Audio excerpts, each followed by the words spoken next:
Friends, ఈ రోజు అయితే స్పైసీ సాంబార్ చేయబోతున్నాను. ప్రిపరేషన్స్ లో అయితే ముందుగా వెళ్ళిపోదాము.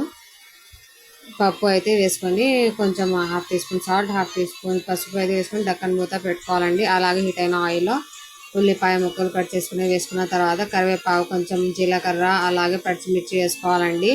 అలాగే కట్ చేసుకున్న వెజిటేబుల్స్ కూడా వేసుకోవాలి. చూడండి ఫ్రెండ్స్, వేసుకున్న తర్వాత హాఫ్ టీ స్పూన్ పసుపు అయితే వేసుకోవాలండి.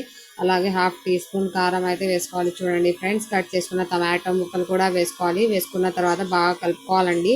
అలాగే 1 గ్లాస్ ఆఫ్ వాటర్ కూడా వేసుకోవాలి. చూడండి ఫ్రెండ్స్, కొద్దిగా అయితే సాల్ట్ అయితే వేసుకోవాలండి. వెజిటేబుల్స్ మగ్గిన తర్వాత పక్కన పెట్టుకోవాలండి. అలాగే మిక్సీ జార్లో అయితే అది పప్పు అయితే వేసుకోవాలండి.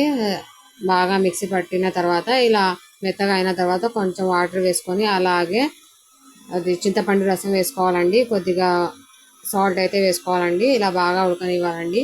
తర్వాత వెజిటేబుల్స్ అయితే వేసుకోవాలండి. అలాగే సాంబార్ పౌడర్ కూడా వేసుకోవాలి. నేనైతే ఎంటీఆర్ పౌడర్ అయితే తీసుకుంటానండి. వేసుకొని ఒక ప్యాకెట్ బాగా కలుపుకోవాలండి. బాగా ఉడకనివ్వాలండి దీన్ని.